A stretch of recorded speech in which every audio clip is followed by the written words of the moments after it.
اب آ جائے جو یہ چائلڈ میرج والا جو ایکٹ ہے، انتظامی طور پر مجھے اس طرح کے جو قوانین ہیں ان کے ساتھ کوئی اختلاف نہیں ہے.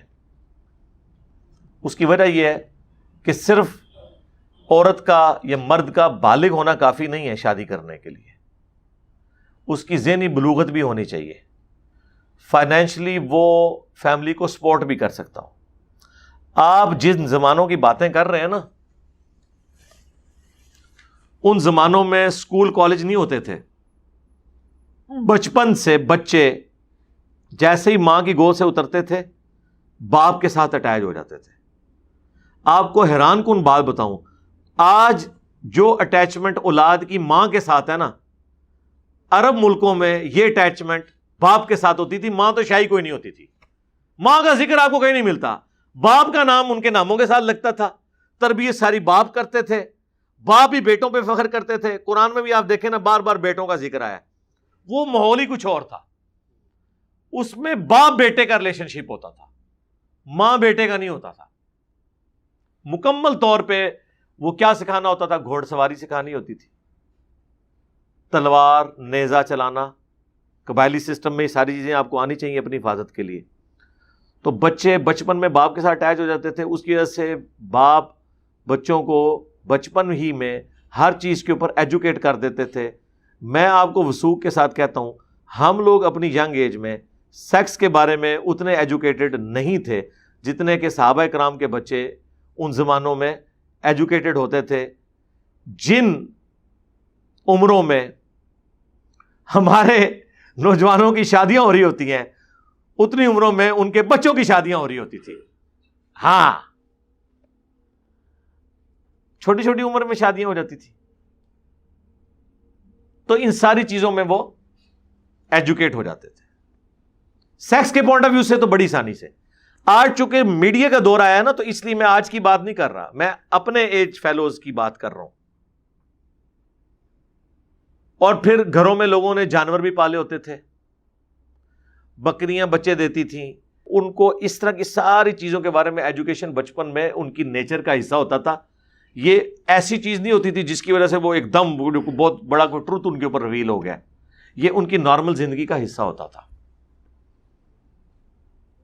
اس صورتحال میں شادی چھوٹی عمر میں ہو جانا کوئی معیوب بات نہیں تھی.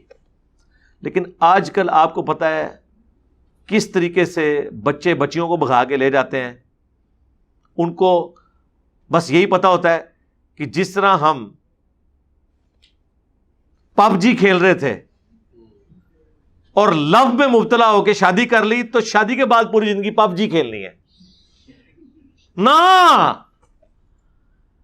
شادی وہ دم ہے جس کے ساتھ اتنا بڑا ہاتھی لگا ہوا ہے کہ آپ سوچ ہی نہیں سکتے. یہ آپ کو دم نظر آ رہی ہے. یہ جو پب جی کھیل رہے ہیں نا آپ، یہ آپ کی جو منگنیاں ہوتی ہیں، آپ کے جو جناب افیئر چلنے شروع ہو جاتے ہیں، آپ کو پتہ نہیں اس کے بعد آپ کے ساتھ بننی کیا ہے. وہ سمجھتے وہ جی نیٹ پہ دوستی ہوئی جی، گوری آ کے پاکستان سے کالا لے گئی. ٹھیک ہے، اب بعد میں کیا ہوا اس کالے کے ساتھ اور اس گوری کے ساتھ، وہ تو کسی نے کلوزلی واچ نہیں کیا ہوتا. میں آپ کو اس لیے بتا رہا ہوں کہ ہماری اکیڈمی میں روزانہ کئی فون ایسے آتے ہیں جن فون کالز میں میاں بیوی کے اختلافات ڈسکس ہو رہے ہوتے ہیں. اور میں نے جو اپنے اکیڈمی کے بھائی دیکھتے ہیں اس پورے سسٹم کو، ان کو کہا ہوا ہے کہ جب بھی کوئی فون آئے اس سے پوچھنا ہے کہ لو میرج تھی یا ارینج تھی. سرکار آپ حیران ہوں گے، 99.99%، یعنی سمجھ لیں کوئی ہفتوں بعد کوئی ایک آدھ کیس آتا ہے ارینج میرج کا، باقی آلموسٹ ساری کی ساری لو میرجز ہوتی ہیں. اور لو میرج نو پھر لبدے پھر دینے ایسا پھر دماغ دے ہوتے چڑھتا ہے، کیونکہ وہ ایک فیکٹر دیکھ رہے ہوتے ہیں نا. اس لیے پھر شریعت میں دیکھیں پابندی کیا ہے کہ آپ نے لڑکی ہے نا تو وہ ولی کی اجازت کے بغیر نکاح نہیں کر سکتی.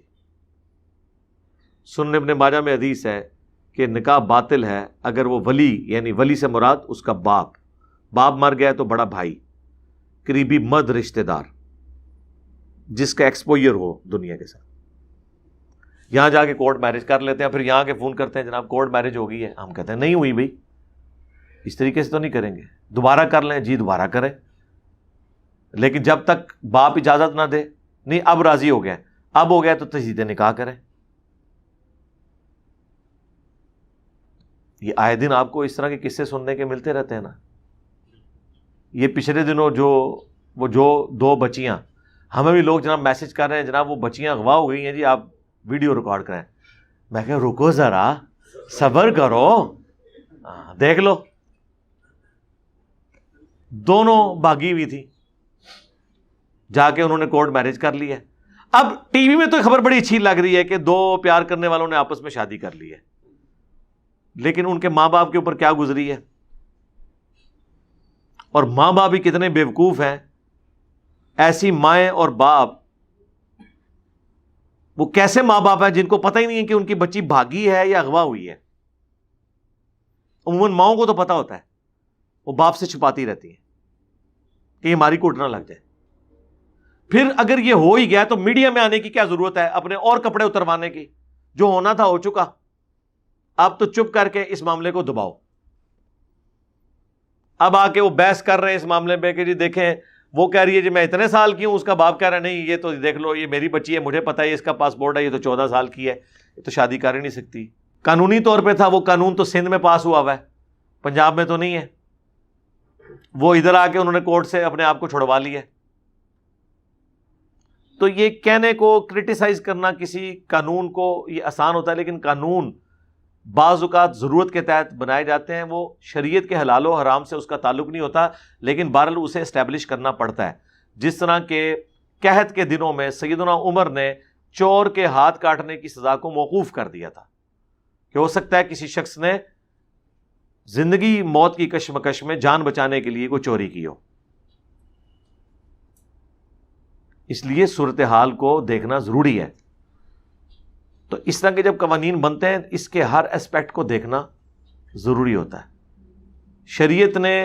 شریعت کی باؤنڈریز کے اندر بعض اوقات قانون سازی کی اجازت دی ہوئی ہے کہ آپ اس طرح کا قانون بنائیں کہ جس کی وجہ سے معاملات ٹیکل کرنے آسان ہو جائے. اسے حلال و حرام کا مسئلہ بنا کے پیش نہیں کرنا چاہیے. تو میرا تو خیال ہے کہ یہ تو کہہ رہے ہیں 18 سال میں تو کہتا ہوں 18 سال میں بھی شادی اسی کی جائے جو گھر کا خرچہ اٹھا سکتا ہے.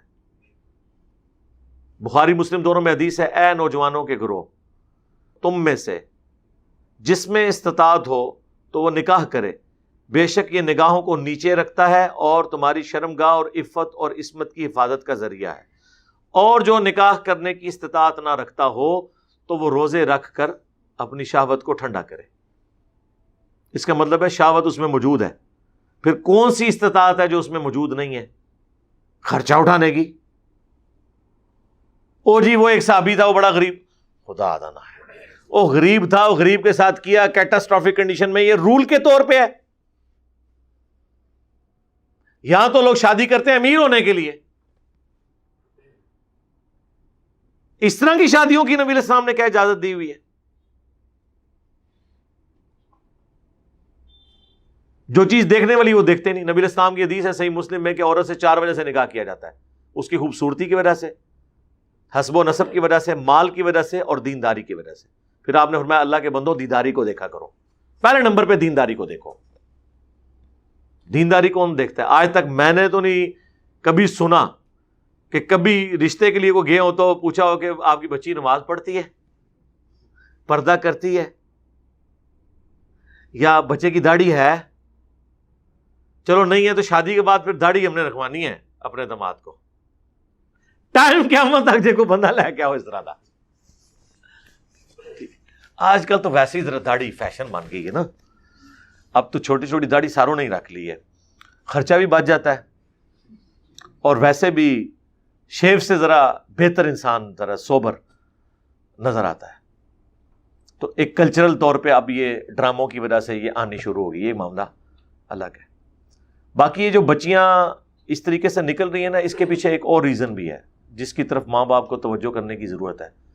اب یہ دونوں کیسز جو ہیں وہ سید بچیوں کے ساتھ ہوئے ہیں. یہ حسن اتفاق نہیں ہے. بیسیکلی سیدوں میں خصوصاً یہ جو کاظمی سید ہیں ان کے اندر اس حوالے سے بڑی سختی ہے.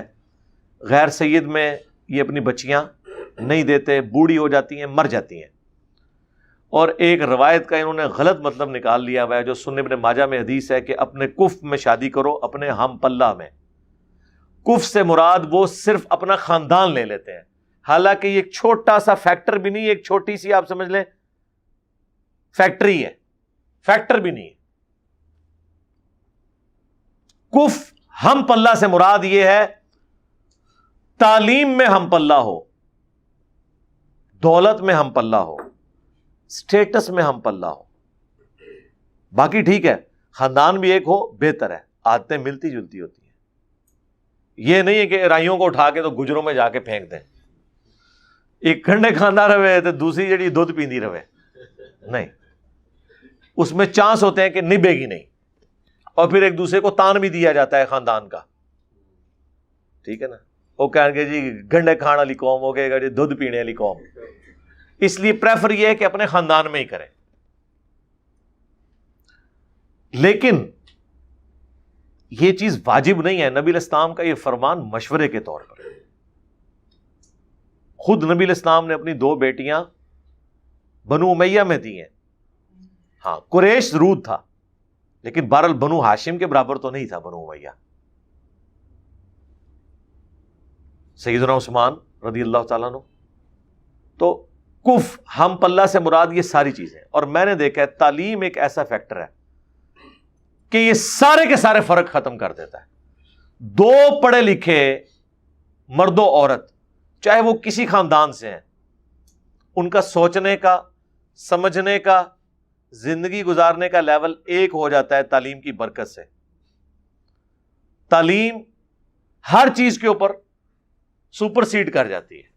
تو آج کے دور میں پہلے نمبر پہ میں سمجھتا ہوں تعلیم ہے جو کف ہے. بعد کی چیزیں بھی دیکھیں آپ، دولت بھی، اسٹیٹس بھی. اب یہ بہت بڑا ظلم ہے کہ ایک بچی جو بچپن سے گرمیوں میں ایئر کنڈیشن میں سوئی ہے اسے لا کے آپ جھونپڑی میں لے آئیں اور اسے جو ہے وہ مولا علی کے زہد والی حدیثیں سناتے رہے آپ، اور سیدہ فاطمہ کی چکی والی حدیثیں سنائیں اور لا کے چکی اس کے سامنے رکھتے ہیں. نہیں، اس طرح نہیں ہوگا. چکی والی چاہیے تو جائیں پھر چکی والی لے کے آئیں، تھوڑی بھی چکی چلائے گی. وہ اتنی سخت جان ہوئے گی جو لڑائی ہوئے گی تو گوڑیاں تھلے دے کے مارے گی تو. ایسے نہیں رکھنا. ہاں یہ نہیں ہے، تھوڑی چکی ایسی چلائے گی تھوڑا شوق بھی پورا ہو جائے گا چکی چلانے کا. بڑا ظلم ہے. اپنے کف میں شادی کرنی ہے. تو یہ جو اس طرح کا معاملہ کرتے ہیں نا، اس کی وجہ سے پھر سنی شیعہ کا کنفلکٹ آ جاتا ہے. جی سید تو ہیں لیکن وہ سنی ہیں، ہم شیعہ ہیں. یار امام خمینی ان سے بڑا کون سید ہے؟ ان کے داماد جو ہے نا وہ غیر سید ہے، انہوں نے اپنی بیٹی غیر سید کو دی ہوئی ہے. یہ 2 مسئلے پاکستان کے شیعہ کے بڑے عجیب ہیں جو ایران میں نہیں ہے. ایک نبی الاسلام کی 4 بیٹیوں والا مسئلہ. ایران کے شیعہ میں بہت سے علماء نبی الاسلام کی 4 بیٹیاں مانتے ہیں، بلکہ نہج البلاغہ میں حضرت عثمان کو جب حضرت علی سمجھانے آئے ہیں، جب ان کے گورنروں کی شکایتیں پہنچی ہیں تو انہوں نے یہی کہا کہ تمہارا معاملہ ابو بکر عمر والا نہیں ہے، تمہیں رسول اللہ کی قرابت زیادہ حاصل ہے، دامادگی کا شرف حاصل ہے، اس لیے تم زیادہ احتیاط کیا کرو. ایک یہ مسئلہ 4 بیٹیوں والا، اور دوسرا سید کا غیر سید سے نکاح. تو امام خمینی نے تو اپنی بیٹی خود غیر سید کو دی ہوئی ہے. اچھا سید یہ کہتے ہیں جی آپ بچی کسی کی لے سکتے ہیں سید کے لیے، اپنی بیٹی نہ دیں. تو امام خمینی نے تو دی ہے. اہل سنت میں بھی بعض لوگوں نے غلوف کیا ہے. پیر میر علی شاہ صاحب نے پوری کتاب لکھی، انہی کا وہ پڑھ پوتا ہے پیر نصیر الدین صاحب، انہوں نے ان کے خلاف فتویٰ لکھا ہے کہ میرے پردادے کا یہ فتویٰ غلط ہے. اس کی وجہ سے ان کے ابا جی پوری زندگی ان سے ناراض بھی رہے کہ اس نے ساڈے بابے نال مخالفت کی ہے. ان کا لیکن یار بابا تو ہم نے اس کو ماننا ہے نا جس کی قبر مدینے میں ہے. ہاں ہمارے بابا جان تو وہ ہیں، النبی اولی بالمؤمنین من انفسہم وازواجہ امہاتہم. نبی مومنین کی جانوں پر ان سے بڑھ کر حق رکھتے ہیں، اور نبی کی بیویاں امت کی مائیں ہیں. تو نبی علیہ السلام امت کے کیا ہوئے؟ باپ روحانی طور پر. تو ان کو ماننا ہے نا. تو یہ جو اس قسم کے آپ کو واقعات مل رہے ہیں، اس کے پیچھے اس طرح کی بنیاد کے اوپر بچیوں کو زیادہ عرصے تک بٹھانا، پھر بچیوں کی مرضی کے بغیر ان کے رشتے کرنا. لیکن اس کا یہ بھی نہیں حال ہونا چاہیے کہ بچی بھاگ جائے، انکار کر دے. اگلے دن ایک فون آیا کہ جی وہ اس وقت تو شادی کر لی تھی لیکن طلاق لینی ہے وہ ماں باپ کے روب کی وجہ سے. تو میں نے کہا اب ماں باپ کو ذلیل کروانے لگے ہو؟ جرأت کرنی تھی نا اس وقت، انکار کرنا تھا، وہ ذلت کم تھی. اب شادی کے بعد جب طلاق لو گی تم تو کیا ہوگا؟ تمہاری دوبارہ شادی میں ایشو آ جائے گا، اور ماں باپ کی جو ذلت اور جو خرچہ ہوا پہلے، پھر اب آپ وہ جو جہیز دیا اور باقی ساری چیزیں وہ آپ کورٹ اور کچہری کے چکر کاٹتے رہو. اس سے بہتر ہے کہ پہلے انکار کر دو، بعد میں جو ذلیل کرنا ہے. لیکن بھاگنے والا کام نہیں ہونا چاہیے. یہ شادی ٹائم پہ نہ ہونا یا مرضی کے خلاف شادیاں کروانا یہ بھی سبب بنتا ہے. میں جسٹیفائی نہیں کر رہا ان بچیوں کو جو بھاگ جاتی ہیں، لیکن ماں باپ کو بھی دیکھنا چاہیے کہ وہ بھی اس قسم کی حرکتیں کرتے ہیں جس کی وجہ سے اس طرح کی ایکٹیویٹیز ہوتی ہیں. اور جب آپ کو نظر آئے نا ایسا ہونے لگا ہے، اس سے پہلے کہ یہ کام ڈل جائے، اگر وہ لڑکا ٹھیک ہے پھر ذات پات ان چیزوں کو فرق کو دیکھے بغیر چپ کر کے شادی کر لیں، اون کر لیں. عزت کے ساتھ پوری زندگی آپ کی بھی عزت کریں گے وہ، باقی انہوں نے تو اپنی مرضی کرنی ہے. نہ خود ذلیل ہوں نہ ان کو ذلیل کریں، آنکھیں بند کر لیں. میں نے تو سمجھدار ماں باپ دیکھے ہیں، وہ چپ کر کے یونیورسٹی میں اگر کوئی کسی کا ایسا معاملہ چلا ہے وہ کہتے ہیں ٹھیک ہے بیٹا تمہاری زندگی ہے گزارو، ہمیں کوئی اعتراض نہیں ہے. پوری زندگی ایسی بہویں بھی عزت کرتی ہیں، ایسے بیٹے بھی عزت کرتے ہیں اپنے ماں باپ کی. اور جو لوگ گن پوائنٹ کے اوپر کروانا چاہتے ہیں نا، ہم دیکھتے ہیں جناب عورت ایسی مخلوق ہے اپنے خاوند کے ساتھ پوری زندگی اپنے بھانجوں، بھانجیوں، بھتیجوں، بھتیجیوں کی وجہ سے خاوند کے ساتھ لڑتی ہیں. اپنی اولاد کے لیے اتنی سینسٹیو نہیں ہوتی ہیں جتنی اپنی بھانجیوں اور بھتیجیوں کے لیے ہوتی ہیں عورتیں. لیکن حیران کن بات ہے، اسی بھانجی اور بھتیجی کو جب وہ بیاہ کر بہو بنا کے گھر لاتی ہیں، ہائے ہائے ہائے ہائے، توبہ توبہ توبہ توبہ توبہ. صرف اس بھانجی سے ہاتھ نہیں دھونا پڑتا، اپنی بہن کے ساتھ بھی مرنا جینا ختم ہو جاتا ہے. کوئی طلاق ہو گئی تو بہن بھائی بھی ہاتھ سے گئے، بھانجی بھتیجی بھی گئی. اور پہلے پوری زندگی خامدوں کے ساتھ لڑی ہوتی ہیں، اتنے اچھے اچھے رشتے چھوڑ دیتی ہیں کہ نہیں میں تو اپنی بھانجی لے آنی ہے، میں تو اپنی بھتیجی لے آنی ہے، اور پھر اس کا کچومر نکالتی ہیں لا کے. اسی طرح کئی سہیلیاں ہیں، وہ اپنے بھائیوں کے لیے پسند کر کے اپنی سہیلی لے کے آتی ہیں، باقی سب کے ساتھ اس کی بن جاتی ہے، اس سہیلی کے ساتھ نہیں بنتی. سر یہ میں آپ کو وہ واقعات بتا رہا ہوں چونکہ میں ایک آپ سمجھ لیں معاشرے کے ڈاکٹر کے طور پہ بھی ہوں نا. میرے پاس لوگ اس طرح کے روحانی مسئلے، خاندانی مسئلے، معاشرتی مسئلے ڈسکس کرتے ہیں. میرے پاس یہ فرسٹ ہینڈ نالج ہوتا ہے کہ لوگ اس طرح کی چیزیں کرتے ہیں. اس لیے یہ آپ ذہن میں رکھیں کہ آپ اس پلانٹ ارتھ پہ کوئی یونیک انسان نہیں ہے. آپ یہ نہ سمجھیں کہ جو کچھ دوسروں کے ساتھ ہوا ہے وہ میرے ساتھ نہیں ہوگا. آپ کے ساتھ بھی ویسا ہوگا. بولنے شاہ ایسا مرنا نہیں، گور پیا کوئی اور نہیں. تم نے بھی جانا ہے قبر میں، جس طرح باقی مرے ہیں تم نے بھی مرنا ہے. اس پوری اسٹیج سے تمہیں بھی گزرنا پڑے گا. اس لیے ان ساری چیزوں کو دیکھیں. میں نے تو اپنی زندگی میں دیکھا ہے تعلیم سے بڑی کوئی چیز نہیں ہے.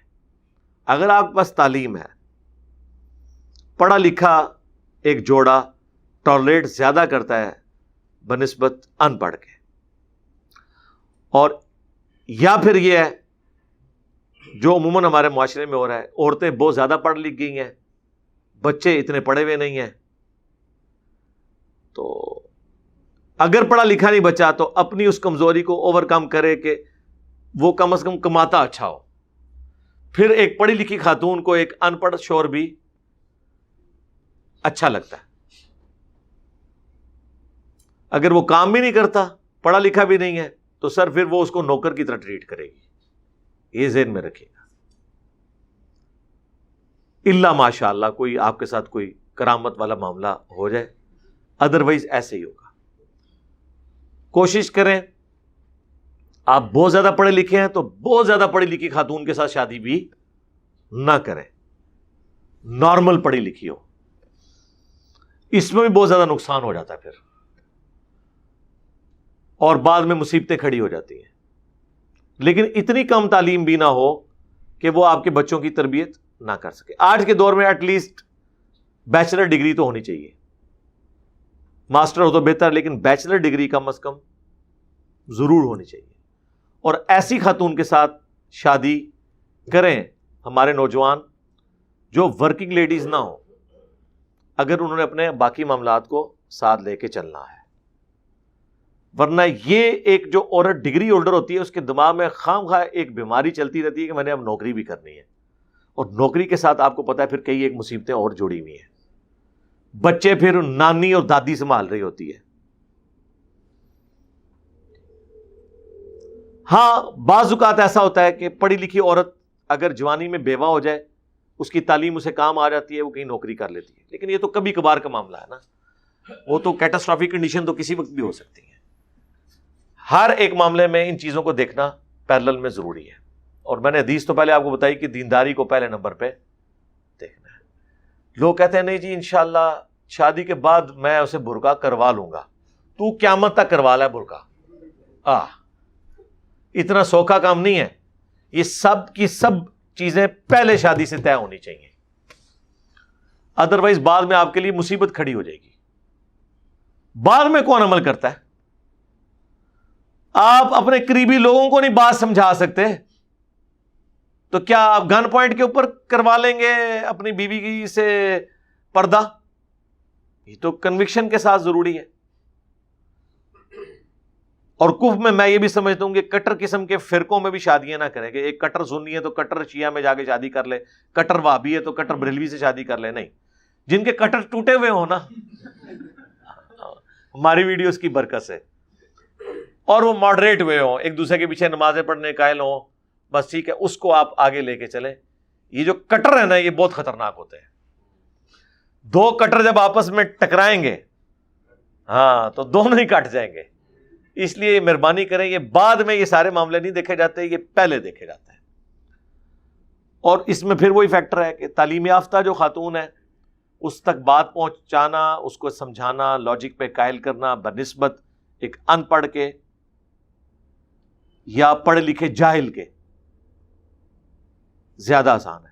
یہ پڑھے لکھے جاہل جو ہے نا یہ ان پڑھ جاہلوں سے بھی زیادہ خطرناک ہوتے ہیں، کیونکہ ان پڑھ جاہل تو کہیں خاموش ہو جاتا ہے، پڑھا لکھا جاہل خاموش نہیں ہوتا، ہر بات کا کوئی نہ کوئی جواب تلاش کرتا ہے، جس کی نمائندہ مثال وہ لوگ ہیں جو آپ کو ہفتے بعد ممبر پہ نظر آتے ہیں جمعے کے خطبے دیتے ہوئے، علماء، یہ کتے کو بھی حلال کرنا جانتے ہیں، اور یہ فیکٹر ہر جگہ موجود ہے۔ پڑھا لکھا جاہل جو ہے وہ ان پڑھ جاہل سے بھی زیادہ خطرناک ہو جاتا ہے۔ اس کی سب سے بڑی مثال پڑھا لکھا جاہل ابو جہل بنا ہے،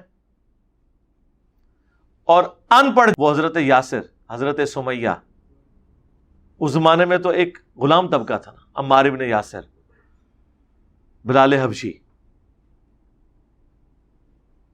ان کو بات سمجھ آ گئی۔ تو یہ پڑھے لکھے جاہل جو ہوتے ہیں نا یہ زیادہ، یہ خطرناک نہیں ہوتے، خطرے ناک ہوتے ہیں۔ میرا خیال ہے یہ اردو کی ڈکشنری میں دو لفظ آ جانے چاہیے، ایک خطرے ناک اور ایک کانپے ٹانگ رہی ہے۔ یہ جو پڑھے لکھے جاہل ہیں نا ایسی ایسی بات کریں گی کہ آپ کی کانپے ٹانگیں گے، یہ اتنے خطرے ناک ہے کہ آپ کی ٹانگیں کانپیں گی، یہ اتنے خطرناک ہے۔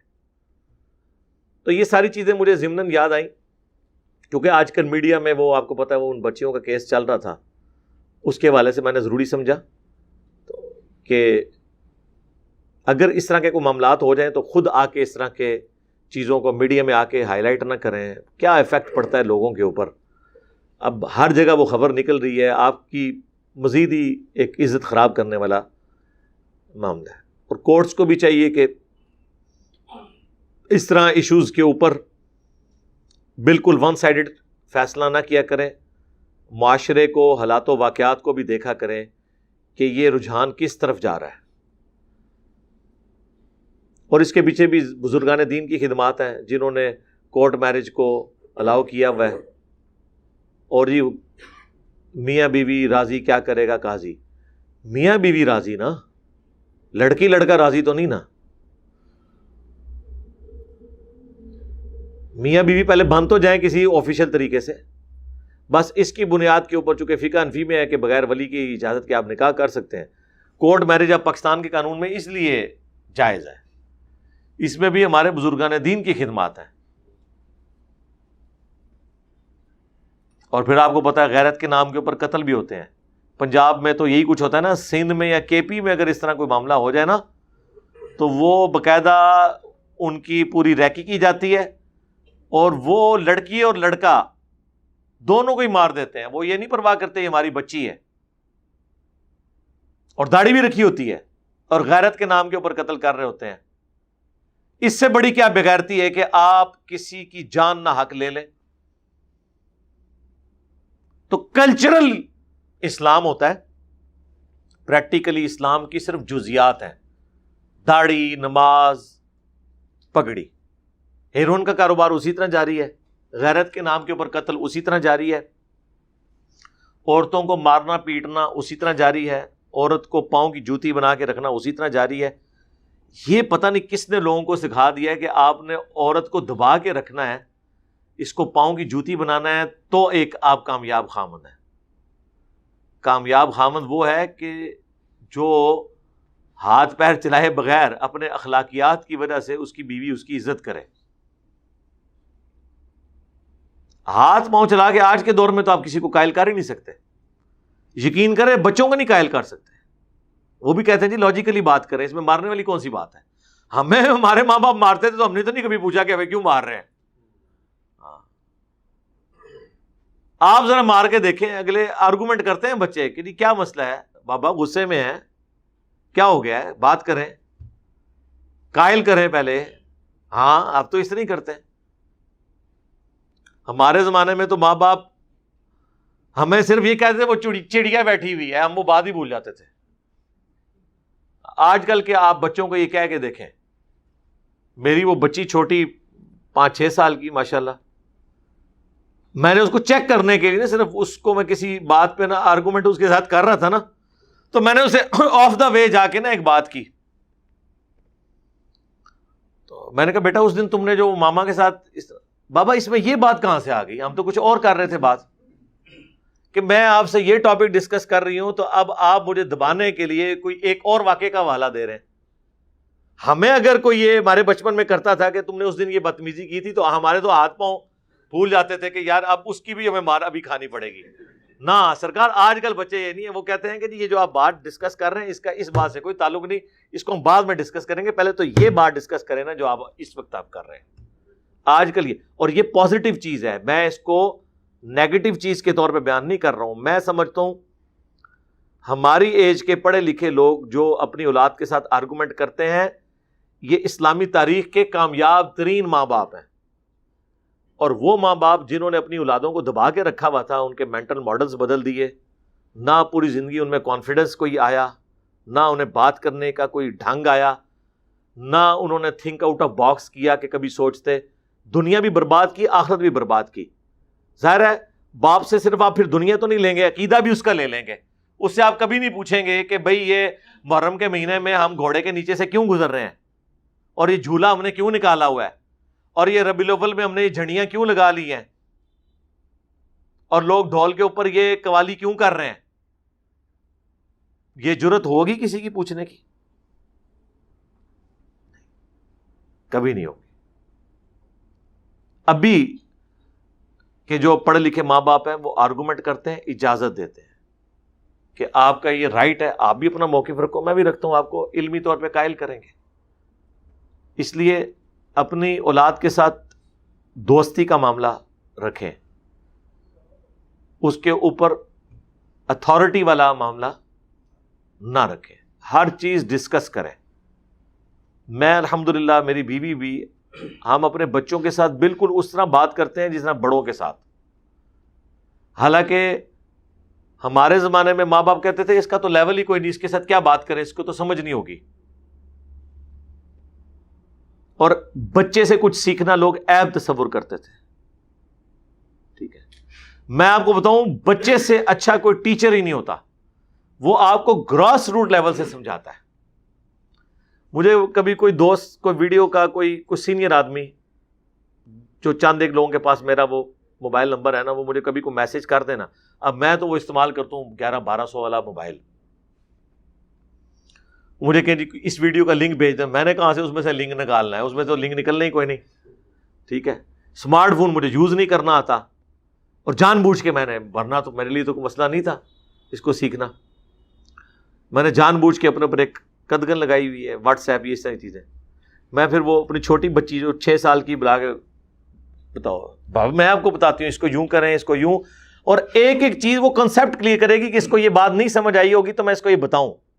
بڑا بندہ تو انڈرسٹوڈ کر لیتا ہے, لیکن چھوٹا بچہ جب سمجھاتا ہے نا تو اسے ہوتا ہے کہ اگر میں نے اس کو یہ بتایا یہ چھوڑ دیا تو اس کو پتہ نہیں چلے گا. تو اس میں سے یہ لنک ایسے نکالتے ہیں, یہ لو جی لنک, اس کو ایسے فارورڈ کریں اور یہ پہنچ کے آپ کے موبائل میں اب آپ آگے فارورڈ کرتے ہیں. آرگومنٹ کریں, لاجیکلی قائل کریں کہ ہاں بھی یہ کیا ہوا ہے, کیوں کیا ہے. ہم جب چھوٹے چھوٹے تھے اس زمانے میں اگر گھر میں کوئی نقصان ہوتا تھا نا تو ماں باپ پھینٹی لگاتے تھے بچوں کی. میں نے الحمدللہ آج تک کسی نقصان کے اوپر کبھی کسی بچے کو ایک تھپڑ بھی نہیں مارا, ریکارڈ ہے. ہمیشہ آرگومنٹ کیا کہ بھئی کیا ہوا ہے, کیوں ہوا ہے, بتاؤ, یہ بتاؤ. بال کے ساتھ جی وہ شیشہ ٹوٹ گیا, اس کا گھڑی کا گر گئی ہے, تو بھئی یہ کمرے میں کیوں کھیل رہے تھے, باہر کھیلتے, گراؤنڈ میں چلے جاتے, گلی میں چلے جاتے, یہاں کھیلنے کی جگہ تھی بس. ٹھیک ہے, اب وہ واپس تو نہیں آ جانا جو گھڑی ٹوٹ گئی ہے, نہ مارنے سے کچھ ہونا ہے جب تک آپ لاجیکلی قائل نہیں کریں گے. اور اس طرح کا جو اخلاقی آپ کا روب آپ کی اولاد کے اوپر ہوتا ہے وہ مارنے سے زیادہ ہوتا ہے. اور دوسرا جو نقصان ہو جاتا ہے نا وہ یہ ہے, جب آپ بچوں کو مارتے ہیں نا تو وہ چیزیں پھر آپ سے چھپاتے ہیں, اور صرف نقصان نہیں چھپاتے, وہ چیزیں بھی آپ سے چھپا لیتے ہیں جو بچوں کو ماں باپ سے چیزیں نہیں چھپانی چاہیے, کیونکہ وہ بعض اوقات ایجوکیشن سے تعلق رکھتی ہیں ایسی چیزیں.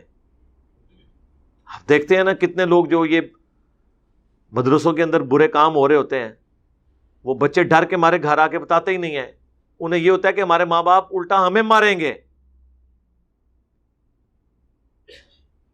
اور پھر ماں باپ بھی ایسے ہیں, ایسے ڈنگر قسم کے ماں باپ ہوتے ہیں بعض, کہ بچہ کوئی شکایت کرتا ہے نا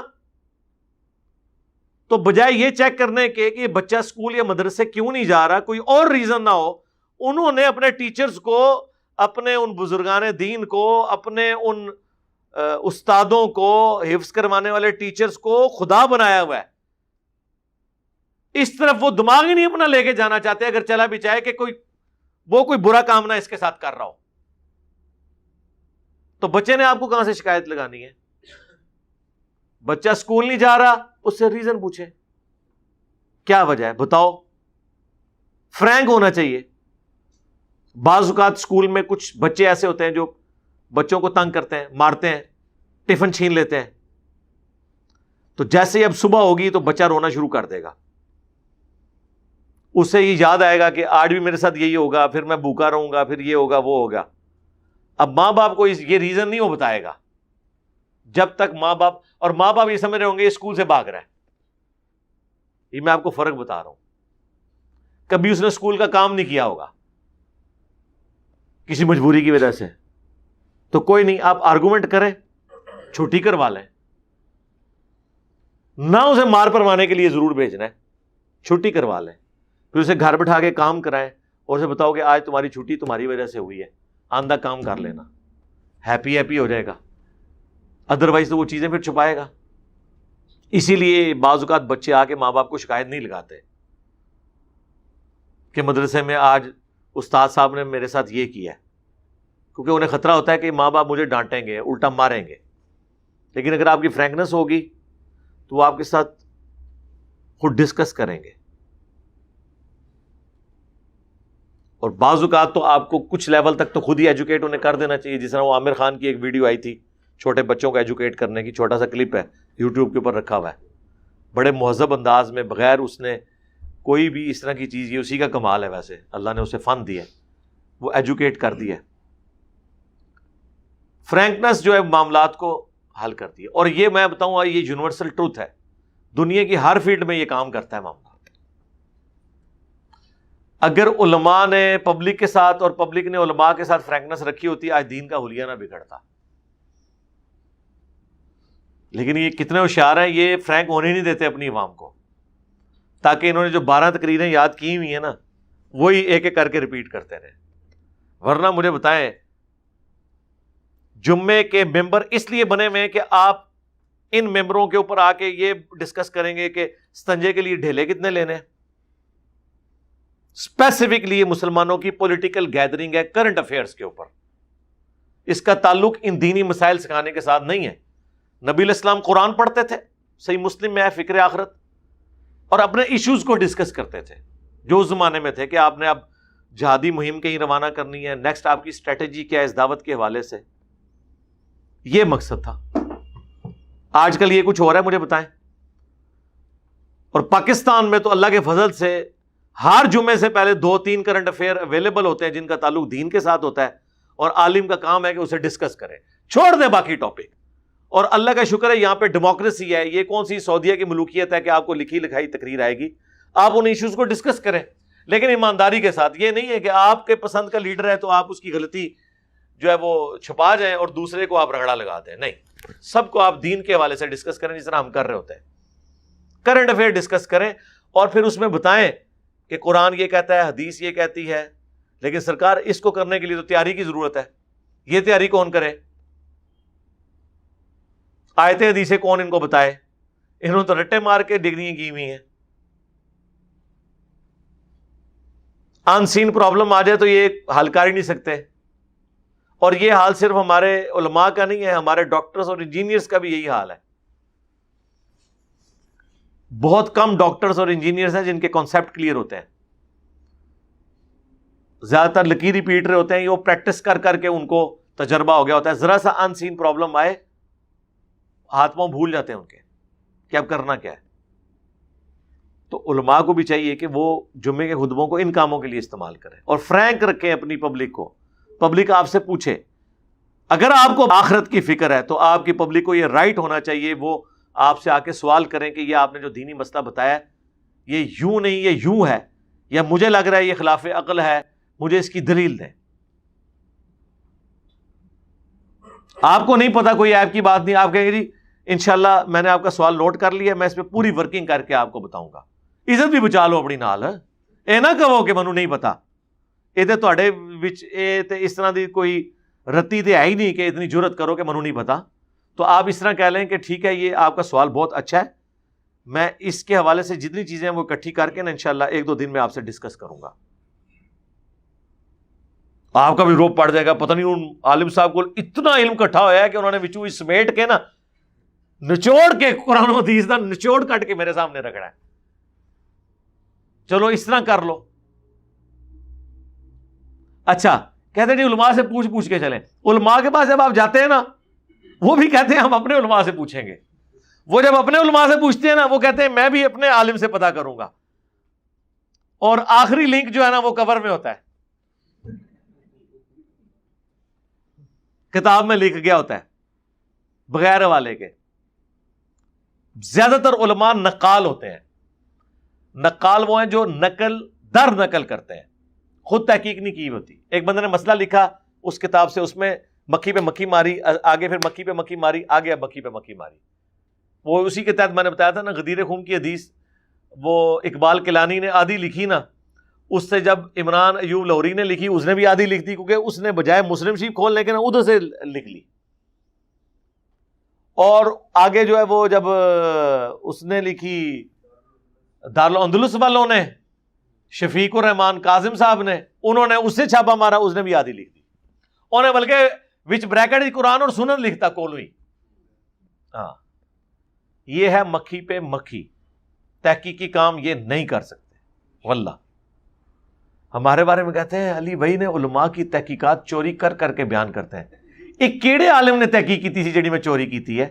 اس تو بڑی گل جو میں آلریڈی ویڈیوز میں بیان کر چکا ہوں. انہی ٹاپکس کو میری ویڈیو سن کے کوئی اسی انداز میں، اسی طریقے سے، اسی ترتیب سے ریپروڈیوس کر کے بتا دیں، تب بھی ہم مان لیں گے کہ جناب آپ کا بڑا کام ہے.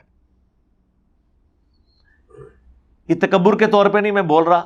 خام خواہ آپ کیوں موقع دیتے ہیں کسی کے بارے میں کہ وہ بھی پھر آپ کو اس طریقے پہ اتر کے سمجھائے کہ آج ابھی ہوں آج مدانش جتنے کرنٹ افیئر ہیں، باقی صرف اپنی رائے دیتے ہیں اس کے اوپر.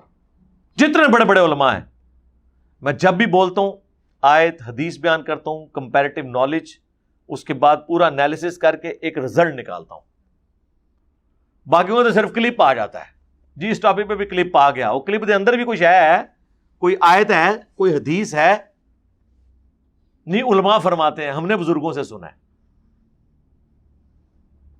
اور ویسے پوچھے تو دین کہتے ہیں قرآن و سنت میں ہے، اور سنا بزرگوں سے ہوتا ہے. تو کوئی آیت کوئی حدیث پیش کرو نا اس ٹاپک کے اوپر، تو پتہ چل جائے گا کیا علمی لیول ہے.